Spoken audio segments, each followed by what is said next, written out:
As the years go by, we don't just gather wisdom. We also gather weight. Not always physical, but emotional. Regrets we never spoke about, guilt we quietly tucked away, or roles we carried far too long. Some of these burdens have followed us for decades. So familiar, we forget they're still there. But reaching 60, 70, or beyond isn't a time to carry more. It's a chance to carry less. To put down what no longer serves us. To make room for peace, lightness, and joy. Because this stage of life isn't about striving.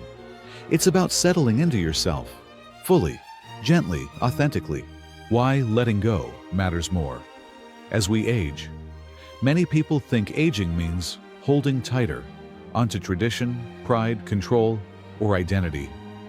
But the truth is, growing older offers a rare opportunity to release. Letting go doesn't mean giving up. It means freeing your hands to hold something better. It means releasing comparison and choosing contentment. It means softening instead of stiffening, internally and emotionally. And most of all, it means realizing that your worth has nothing to do with what you still carry, and everything to do with the wisdom you now hold. In this video, we'll explore 7 things worth letting go of in your golden years. Not as a sacrifice, but as a gift to yourself. Because when you lighten the emotional load, you create more space for laughter, purpose, and genuine connection. Let's begin this gentle process of release, one idea at a time. Sign 1. Letting go of past resentments. When you choose peace over being right, there's a kind of heaviness that doesn't show on the outside.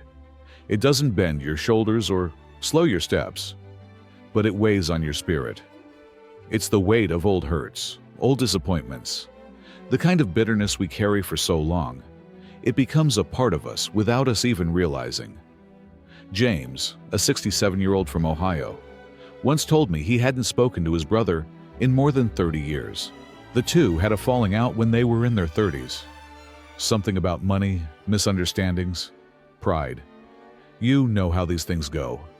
At first, he thought time would fix it. Then time just kept passing. And the silence grew roots. He built a whole life around it. When someone mentioned his brother, he'd change the subject. He convinced himself it didn't matter anymore.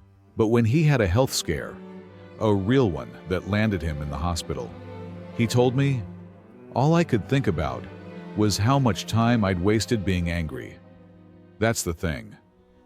When we're younger, we think we have time to hold grudges. We think we're teaching someone a lesson by staying distant. But in the end, the only person feeling the sting every day is us. After he got out of the hospital, James made a decision.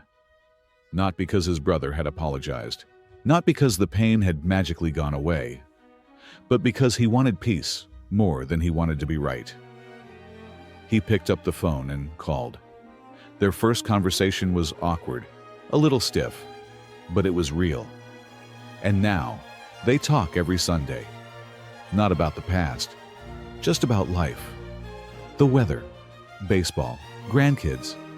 It's simple, but it's enough. I share James's story because I think a lot of us carry something like that. A hurt from long ago, a friend who disappointed us, a sibling who let us down. And even if we don't think about it every day, it's still there, tucked in a corner of our heart, quietly tightening us from the inside. But here's what I've come to believe. Forgiveness isn't a gift you give someone else. It's a release you give yourself. It's not saying what happened was okay. It's saying, I'm done letting this control how I feel, how I live, and how I love. At this stage of life, we deserve to feel light. And peace is so much lighter than pride. So maybe today is the day you pick up the phone, or write a letter, or simply whisper, I'm letting this go. Not because they earned it, but because you deserve the freedom. After all, we can't go back and rewrite the past, but we can choose how it lives in us moving forward. Sign 2. Letting go of expectations. that children must repay you, when love doesn't always look the way we thought it would. There's a quiet ache that many parents carry as they grow older. It doesn't always come from loneliness. It comes from expectation, from believing deep down that the love we gave for decades should return in the same shape, with the same intensity, at the very least, with the same presence. Carol, 70, from Arizona, knows that feeling well. She told me she used to sit by the window every Sunday, waiting for a knock at the door that rarely came. Her children were grown, busy, living in other cities. She had given them everything, her time, her youth, her sacrifices, and now all she wanted was a little more of them back. I felt invisible, she said. I wasn't angry, just hurt. But one day, during a visit from her daughter, they finally talked, honestly. Carol expressed how she felt, and her daughter, with tears in her eyes, said, "Mom, we love you. I check in through text every week. I make sure the bills are paid on time. I send groceries when I can. It might not be how you imagined it, but it's my way of being here." And in that moment, something in Carol softened, because love does look different across generations. Some of us were raised to show love through presence, through being there physically. Today's world moves fast. Love sometimes shows up in texts instead of hugs, in money transfers instead of homemade meals. It may not feel the same, but it still comes from the heart. Letting go of the expectation that our children must repay us with visits, with constant attention, with emotional closeness, doesn't mean we stop caring. It simply means we stop measuring love by the yardstick of the past. It's not easy, especially when the house feels quiet and your memories are louder than your phone. But here's what I've learned. The moment we let go of how we think love should look, we begin to notice how it's already there, in ways we never saw before. That doesn't mean you shouldn't wish for more connection, but maybe instead of waiting for it to arrive the way it used to, you give yourself permission to love without strings, to release the idea that your worth as a parent depends on how often they call. And more importantly, don't forget yourself in the process. It's okay to pour into your own well-being, to find joy outside of family, to build friendships, hobbies, routines that make you feel alive again, not just needed. Carol still hopes for more time with her kids, but she no longer holds it as a debt they owe. "I gave because I wanted to," she told me. "And now, I choose to keep loving with open hands." So if you've been holding on to that quiet question, when will they give back what I gave? Maybe today is the day you answer it differently. They already are. Just not always in the way you expected. And that too is love. Sign 3. Letting go of comparisons to others. When you realize you were enough, all along. It happens quietly. You might be sitting by the window with a cup of tea, looking out at the street where your neighbors live. One just had their roof redone. Another is posting vacation photos with the grandkids. Someone down the road mentioned their daughter just bought them a beach house. And suddenly, without meaning to, you start to feel less than. Marvin, 72, from Georgia, knows exactly how that feels. He told me he often caught himself comparing. His neighbors had children with bigger jobs, fancier homes, and impressive travel plans. Meanwhile, Marvin's children lived modestly and didn't have much to show off, at least not in the ways people like to brag about. And though he never said it out loud, Marvin sometimes wondered, did I fall short as a father? Should I have done more? Then one day, his youngest granddaughter, just 9 years old, came over for a regular visit. She curled up on the couch with a bowl of popcorn, looked up at him, and said something so simple and so unforgettable. "Grandpa, I love coming to your house the most. You always make me feel safe." That was the moment everything changed. Not because she meant to teach him anything, but because in that small sentence, Marvin heard the truth. What mattered most wasn't what others had. It was what he gave through his presence. Comparison is a habit that sneaks in, especially in quiet moments. And in later life, when we're reflecting more and rushing less, it's easy to start stacking ourselves up against what we see on the outside of other people's lives. But the truth is, most of what matters, you can't see it from the street. You can't measure it in titles, homes, or holiday cards. The love we give, the way we listen, the space we create for others to feel safe, accepted, and cared for, those are the true signs of a life well lived. Marvin told me he still hears the neighbor's news, still sees the social media photos his friends show off. But now, instead of shrinking, he smiles. Because he knows he's given something greater than status. He's given his family a home full of warmth, consistency, and comfort. If you've been comparing lately, it doesn't make you weak, it makes you human.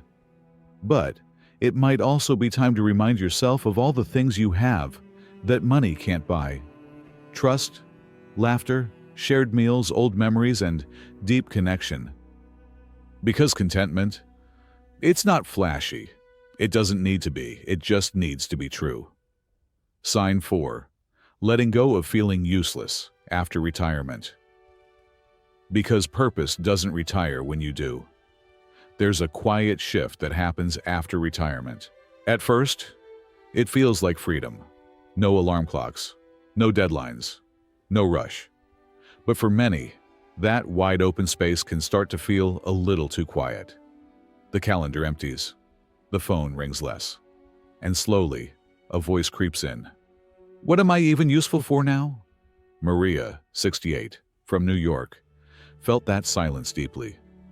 She had spent over 30 years working in administration at a local school, busy, respected, always surrounded by people. When she retired, her friends threw her a party, her coworkers hugged her tight. And then, life just moved on. She told me, I thought I'd enjoy the rest, but after a few weeks I felt invisible. That feeling of being done, of no longer being needed, can quietly chip away at your sense of worth. It's not about money or status. It's about feeling connected to something, contributing to someone, having a reason to get up and smile at the day. But Maria didn't stay stuck for long. She remembered how much she used to love painting, something she'd given up for decades because life had always been too busy. One day, on a whim, she brought a few brushes to the local library and offered to teach a free watercolor class for kids. To her surprise, they loved it. They kept coming back. They asked questions. They laughed, and so did she. I found myself again in those little moments, Maria said, and I realized maybe I'm not done after all. Maybe I'm just beginning a different kind of giving. That's the truth so many people forget.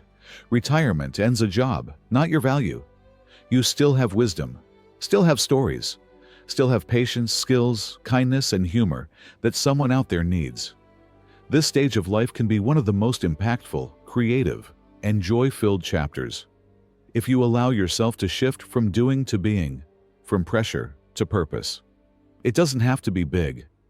You could volunteer at a local garden, teach someone to cook, mentor a younger neighbor, knit blankets for newborns, or simply sit and listen to someone who needs to be heard. You still matter. You still make a difference. And maybe what you give now isn't measured in productivity or paychecks, but in presence, in connection, in how someone's eyes light up because you took time to be there. Maria says she never imagined painting would bring her back to life, but now, every Tuesday afternoon, she walks into that classroom with her paint-stained apron and a smile that says, I'm useful, not because I have a job, but because I still have something to give. And so do you. Sign 5. Letting go of feeding your mind negativity. Because what you focus on, you become. There's a quiet habit many of us pick up without noticing. We turn on the news with our morning coffee. We scroll through headlines during lunch. We talk with friends about how bad things have gotten.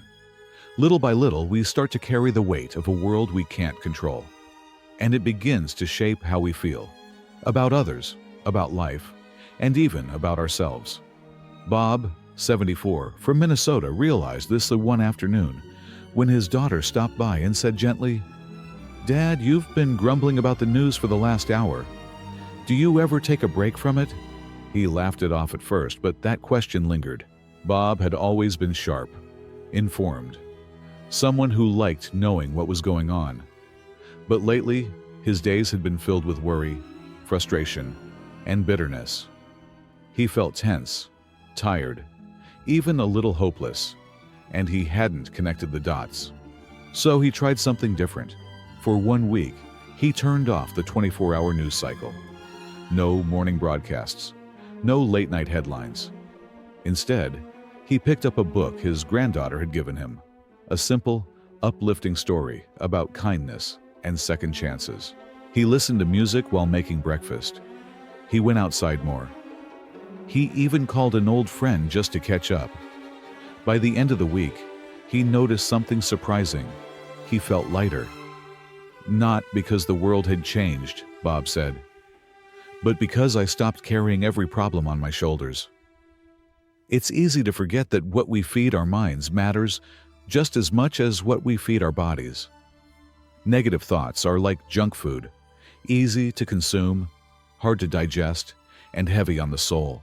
And when we let them fill our days, they begin to drain our energy, our mood, even our hope. But the beautiful thing is, we can choose differently. You don't have to ignore reality, but you can balance it. With music that soothes, with books that uplift, with people who make you laugh instead of bringing you down. You can make small choices that invite beauty back into your day. A morning walk instead of scrolling through headlines. A gratitude list instead of a list of complaints.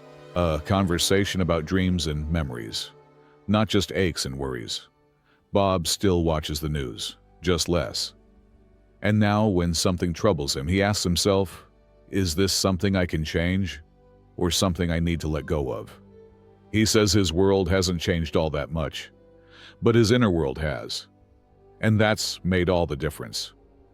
So if your days have been feeling heavy lately, maybe it's not the world that's weighing you down. Maybe it's time to gently step back and make space for something lighter. You deserve peace, and sometimes peace begins with what you choose to let in. Sign 6. Letting go of fear around illness and aging. Because worry doesn't add time, it only takes joy. There's a kind of fear that settles in quietly as we get older. Not the sudden kind that makes your heart race, but the slow, lingering kind. The one that whispers, what if something's wrong? What if this is the beginning of the end? What if I go to the doctor and hear bad news I can't handle? Marie, 71, from California, lived with that fear for years. She hadn't seen a doctor in over a decade, not because she didn't care about her health, but because she cared so much it scared her. Every ache, every unfamiliar pain became a reason to worry, but not to act. I thought if I ignored it, maybe it would just go away, she told me. But the fear didn't go anywhere, it just followed me around. Finally, after much convincing from her daughter, Marie agreed to go for a full checkup. She braced herself for the worst. But instead, her doctor smiled and said, "You're doing better than most people 10 years younger." That moment shifted something in her, not just because she got good news, but because she realized how much life she'd spent imagining the worst, instead of enjoying what was still good. And from that day forward, she made a small change.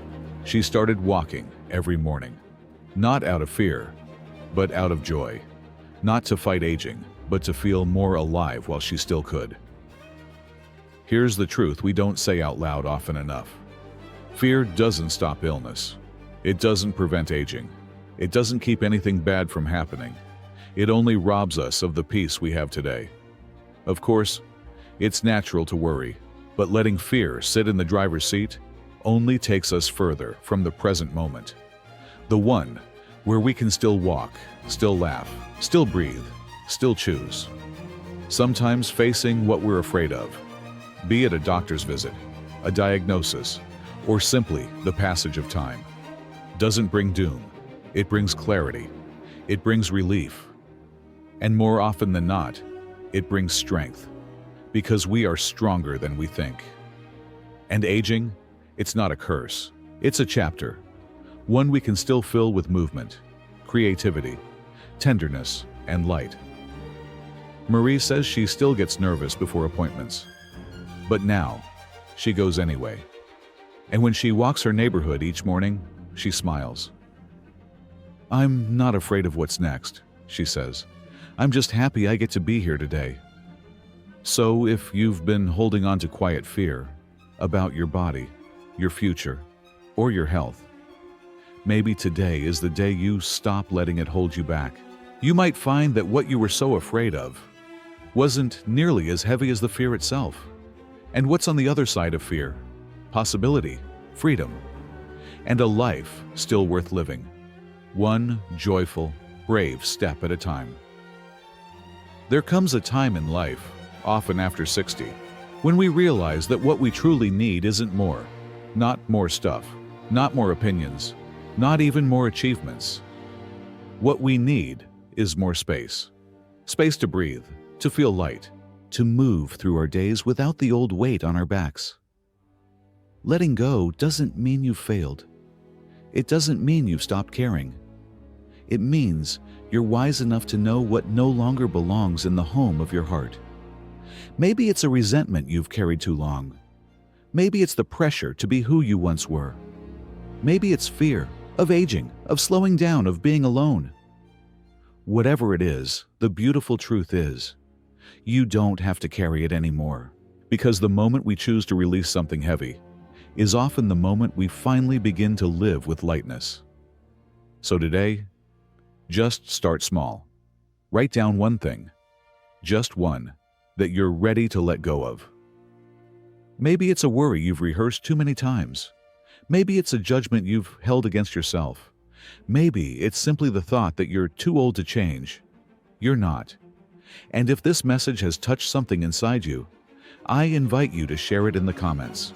Just write, "I'm ready to let go of." Because saying it out loud, especially in a community that understands, can be the first brave step toward peace.